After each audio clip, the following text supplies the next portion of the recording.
अस्सलाम वालेकुम नाज़रीन, मेरा नाम अली हैदर है और आपका शुक्रगुजार हूँ कि आपने मेरी ये वीडियो देखने के लिए वक्त निकाला।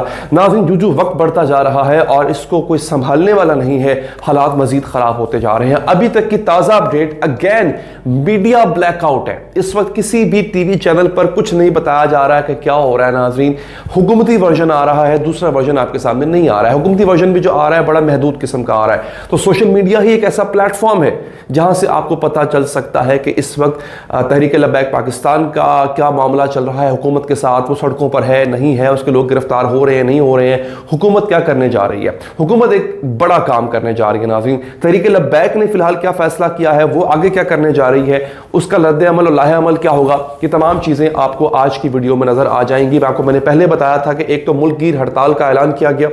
उसके अलावा नाज़रीन, जो सबसे अहम बात यह है कि पुलिस का जो कल का लाहौर में क्रैकडाउन था, उससे सूरत हाल को मजीद ख़राब कर दिया है। सूरत हाल कहाँ जा रही है। एक अब अगली बात बड़ी इंपॉर्टेंट है। एक चीज़ बहुत ज़्यादा खबरों में आ रही है, सोशल मीडिया पे बहुत ज़्यादा फैलाई जा रही है कि इस सब के पीछे भारत है। जी हाँ, उसके कुछ सबूत भी दिए जा रहे हैं, वो मैं आपके सामने रखूंगा कि भारत जो है वो किस तरह इसके पीछे है या नहीं है। आपने देखिए, मैं यहां जानता हूं कि लोग बड़े जज्बाती हुए हैं। ये मैं नहीं कह रहा हूं कि भारत इसके पीछे है, मैं ये कह रहा हूं हुकूमत की तरफ से बाज लोग सोशल मीडिया पर आके ये तासुर दे रहे हैं कि इसके पीछे भारत है। तो आज मैं आपके सामने वो पूरी मालूमात रखने जा रहा हूं, तो फैसला फिर आपने करना है कि इसके पीछे भारत है या फिर ये इनकी अपनी यूं कह लें कि कमजोरी है, या ये इनकी अपनी नालायकी और नाअहली है कि ये सूरत हाल को संभाल नहीं सके और मामला भारत पर डाल रहे हैं। किस तरह, मैं आपको आगे चल के बताऊंगा। अभी की अपडेट ये है नाज़रीन कि इस वक्त तहरीक लब्बैक पाकिस्तान के जो एहतजाज करने वाले कारकुन हैं वो बड़ी तादाद में शेख रशीद के घर पहुंच गए हैं। जी हाँ, ये बहुत इंपॉर्टेंट और बड़ी अहम चीज मैं आपको बता रहा हूं। शेख रशीद के घर पे इस वक्त जो है वो उनके इर्द गिर्द यूं कह लें एक तरह से घेराव किया हुआ है शेख रशीद साहब के घर का, और एक बहुत बड़ी तादाद है तहरीक लब्बैक पाकिस्तान के एहतजाज करने वालों की जो इस वक्त वहां पर पहुंची हुई है।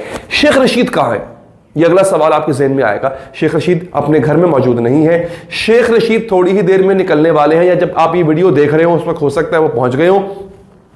वो निकलने वाले हैं लाहौर के लिए। उनके हमरा कौन होगा? उनके हमरा होगा नूरुल हक कादरी साहब, जो कि मजहबी अबूर के वफाकी वजीर हैं। ये दो शख्सियात लाहौर आ रही है। लाहौर क्यों आ रही है? लाहौर आ रही है नाज़रीन, तहरीक लब्बैक पाकिस्तान की जो अहम मरकजी क़यादत है उनसे मुज़ाकरात करने, उनसे बात करने। यानी अब मामला जो है वो मुज़ाकरात पर आके ठहरने लगा है।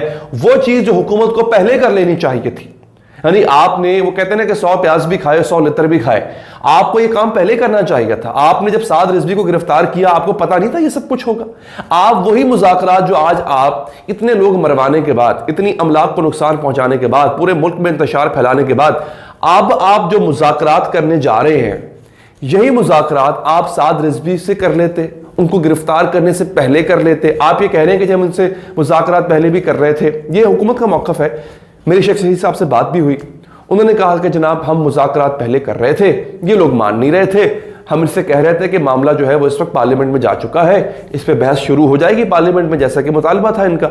लेकिन उसके बावजूद भी ये फैज़ाबाद आना चाह रहे थे। भैया आने देते ना यार, ये भी एक स्ट्रेटेजी थी कि आने देते उनको। अगर वो उसके बावजूद भी फैज़ाबाद आना चाह रहे थे, वो सिर्फ और सिर्फ फैज़ाबाद में होते, उनकी मरकजी क़यादत उनके साथ होती, फिर आप उनसे मुज़ाकरात कर लेते।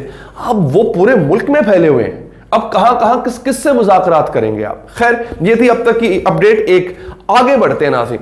अब ये जो भारत वाली बात है ये बड़ी इंपॉर्टेंट है। कहा क्या जा रहा है सोशल मीडिया पे, मैं आपको बताता हूं कहा क्या जा रहा है। एक सिस्टम होता है BOT, आपने ख्याल रखना है इसका। बॉट एक ऐसा सिस्टम है, उसके जरिए चंद घंटों में हजारों नहीं बल्कि लाखों ट्वीट्स किए जा सकते हैं।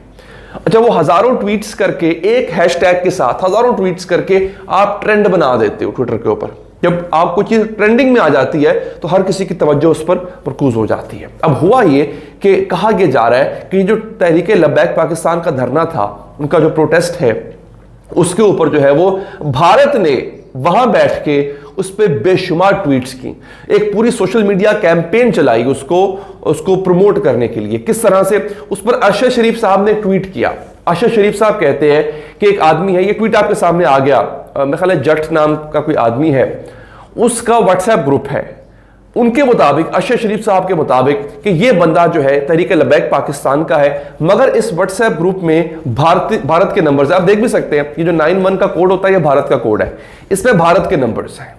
यानी तासुर ये मिल रहा है कि बेसिकली इस सब के पीछे भारत इन्वॉल्व है। मुझे एक बात बताएं, ये सारी सिचुएशन आपकी अपनी खराब की हुई है, आपकी अपनी नाअहली की वजह से सारी सिचुएशन खराब हुई है। आपको मामला हैंडल करना नहीं आया और अब आप पूरे का पूरा मलबा जो है वो भारत पे डाल रहे हैं। मैं ये नहीं कह रहा हो सकता है भारत हो, भारत अगर हो वो इस तरह नहीं होगा कि तहरीक लब्बैक को सपोर्ट करने वाला भारत है, नहीं। भारत हमेशा पाकिस्तान में खूरेजी को सपोर्ट करता है। भारत तहरीक लब्बैक को सपोर्ट नहीं कर रहा होगा, ना ही तहरीक लब्बैक, मुझे इतना पता है कि वो भारत से सपोर्ट लेगी।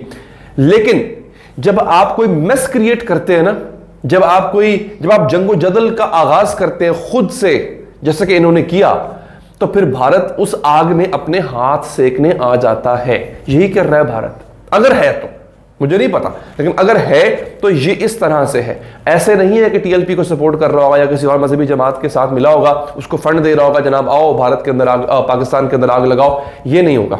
ठीक है, तो आपकी अपनी नालायकी का मलबा आप भारत में मत डाले, ये इसको आपको कंट्रोल करना नहीं आया।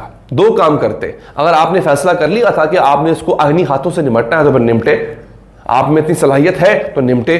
कल तक आप कह रहे हैं कि हम इनको छोड़ेंगे नहीं, हम इनसे सख्ती से निपटेंगे, आज शेख रशीद साहब मुज़ाकरात करने आ रहे हैं। भाई आपने यूटर्न, इतनी रातों रात ही यूटर्न ले लिया आपने, एक बात। दूसरी बात यह है, खबरें आ रही हैं जो मैं आपको अपडेट देना चाह रहा था कि जो कि टीएलपी ने मुल्क गिर एहतजाज की कॉल दी थी, उसमें काफी हद तक उस पर अमल दरामद हो रहा है। लाहौर की हद तक तो बिल्कुल हो रहा है। कराची में खबरें आ रही हैं कि बाज़ जगह ऐसी हैं जहां पे ये इस पर अमल दरामद हुआ है, लेकिन कई जगह ऐसी हैं जहां पर दुकानें वगैरह अभी भी खुली हुई हैं, बाजार खुले हुए हैं, ट्रांसपोर्ट चल रही है। जिस पैमाने पर सोचा गया था कि टीएलपी की इस हड़ताल की कॉल पर कराची वाले लब्बैक कहेंगे, ऐसा नहीं हुआ। ये खबरें आ रही हैं अगेन, चूंकि मेन स्ट्रीम मीडिया नहीं दिखा रहा कुछ भी, जो खबरें आ रही हैं वो सोशल मीडिया पर आ रही हैं। अब सोशल मीडिया पर मुतज़ाद खबरें आती हैं, कोई कहता है कि नहीं, कोई बंद दुकानों की तस्वीर लेके भेज रहा है, ठीक है, कोई खुली दुकानों की तस्वीर लेके भेज रहा है। ये भी तस्दीक नहीं हो पा रही कि किस तारीख की, हो सकता है कल की भेज रहे हो, हमें क्या पता। लेकिन जिन लोगों से मेरी चंद बात हुई जो कराची में रहते हैं, उन्होंने कहा कि जनाब अभी तक जो है फिलहाल वो जिस तरह से हमने सोचा था। आपको याद होगा एक जमाने में एमकेएम का जब राज था, एमकेएम और अल्ताफ हुसैन का जब राज था, जब उनकी कॉल आती थी शट डाउन हड़ताल की, तो पूरे कराची में हू का आलम होता था। वैसी चीज मैं एक्सपेक्ट कर रहा था कि ऐसा होगा, लेकिन फिलहाल ऐसा वहां पर नहीं हुआ है। लाहौर की हद तक जो है वो, लाहौर की हद तक अभी कह लेकर नजर आ रहा है, क्योंकि यहाँ मरकज है उनका, ये उनका इलाका है, उनका मरकज है, और यहाँ पे बड़ी तादाद में लब्बैक के कारकुन मौजूद है, तो वो बंद करवा भी सकते हैं। खैर नाज़रीन, ये थी अब तक की ताज़ा अपडेट। थोड़ी देर में हो सकता है जब ये वीडियो सुन रहे हो तो वज़ीर आज़म खिताब कर चुके हो, लेकिन जब मैं वीडियो बना रहा हूँ बताया गया कि वज़ीर आज़म ने कुछ देर में खिताब करना है। देखते हैं वो क्या कहते हैं। आखिर में नाज़रीन, अगर फीडबैक देना हो नीचे कॉमेंट कीजिएगा, और आखिर में अगर आप चाहें चैनल को सब्सक्राइब करके बेल का आइकन प्रेस करें ताकि आप तक ये अपडेट्स पहुँचती रहें। मुझे दीजिए इजाज़त नाज़रीन, अल्लाह ने के बाद।